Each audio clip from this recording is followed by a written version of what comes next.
یو غلام حضرت زید ابن حارثه رضی الله تعالی عنہ دا حضرت خدیجه الکبرى رضی الله تعالی عنها دا هغه غلام اصل دا اصلا عربي النسل او بیا چرته د دشمن په لاس ورغله او دلته په دې عربو باندې د مکه مکرمه خرج شوی په خرص کدار رسیدله حضرت خدیجه رضی الله تعالی عنها بیا چې نبی علیہ الصلوۃ والسلام نکاح د خدیجه سره وشو نبی علیہ الصلوۃ والسلام ته دا په تحفه کې ور نبی علیہ السلام آزاد بیا چې رشتہ دارو ته پته لګیدل او چلته ډیر یو نیک سړی دی هغه سره معشوم دی کزي پس خپل رور او خپل تر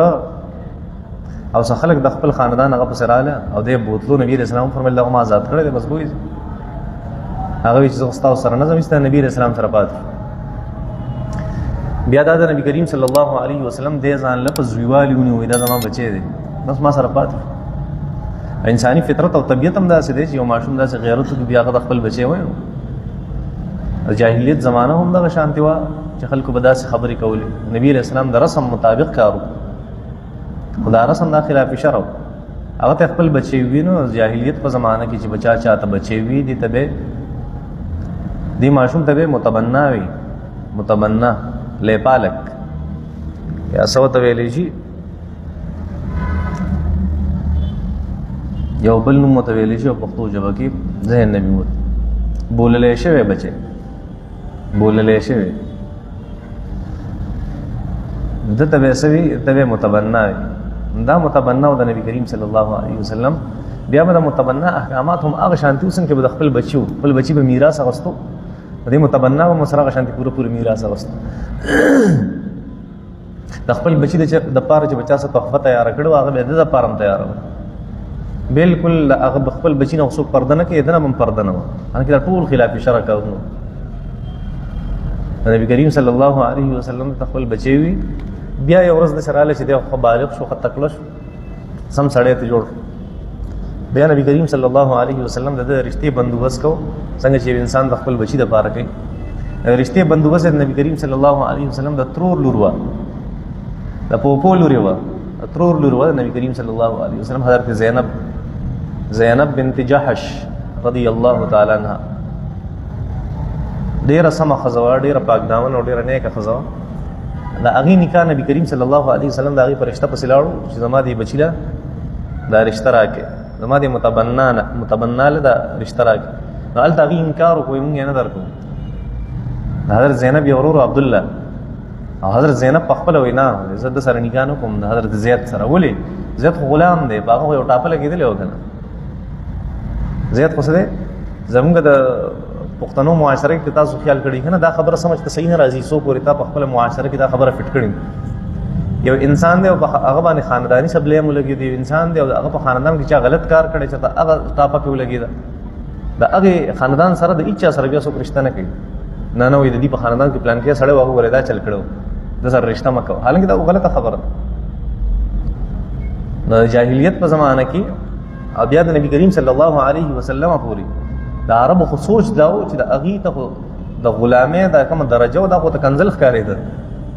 دا و ډېر سپک ښکارې ده یو آزاد سره یو غلام سره دی غټ فرق د اغي په نسبت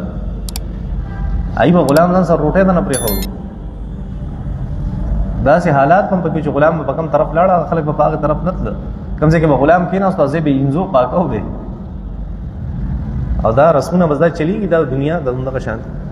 نه حضرت زید هغه ریجیکټ کوي دا خو په دمن د غلامه ټاپه حالانکه اوس آزاد اوس خبره ختمه او دام نو سه اجمی او عربي سره او عربي النسل هغه انکار عبد الله انکار دلته الله نبی کریم صلی الله علیه وسلم فرمایله الله حکم دی ناغي چې وره چې الله جل شانو حکم دی بس بیا حضرت زینب به هر څه اوس پس نکاح کو بس نکاح شو د حضرت زید ابن حارثه سره او هغه بس نکاح چې بای کی منس کې رضا نه نبی کریم صلی الله علیه وسلم دا هغه متبنا د حضرت زید او دا هغه د بیبي د حضرت زینب روزانه چقړه بوا لانجه بوا او خصوصا په دې خبره باندې بلانجه کیدا چې حضرت زینب هغه ته خبره کول چې دغه ته خبره کول هغه ته به ته غلې کینې ته غلامي ته غلام سره ته کوم چوت خبرې مکوا دا د عربو یو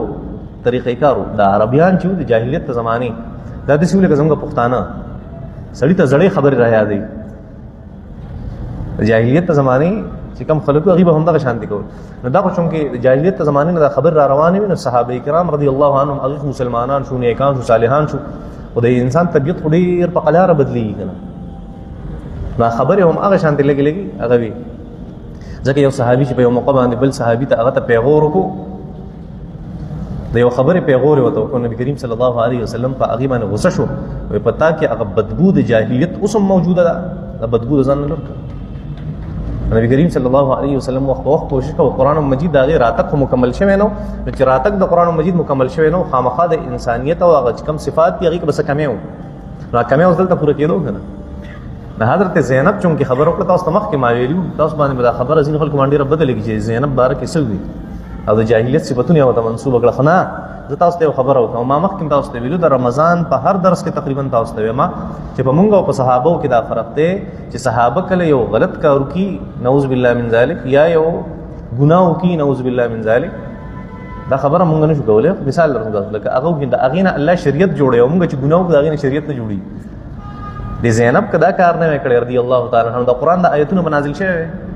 شریعت ونیمګړی پاتې شوی دا په مو په صحابي کې فرق دا پتاو په صحابي کې فرق دی دا مثلا صحابه ډېر لوی شان والا خلک نبی کریم صلی الله علیه وسلم چې دې ته نبی علیہ الصلوۃ والسلام ته پته ولګي چې دی خپل منځ کې دا لانجې دي او دا مسلې دي بار بار به دي په کول چې مکه وې داسي جنگ جګړه مکه وې الله جل شانو حکم دی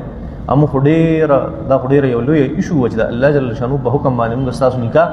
هغه تړل حضرت زید به بار بار په هکاو په دې خبره باندې چې ته بالکل هغه سره لاندې نه کې ولې هغه منکر وا تاسو سره نکاح نه کوله خدای الله جل شانو په حکم تاسو نکاح کړی ته ډېر احتیاط کې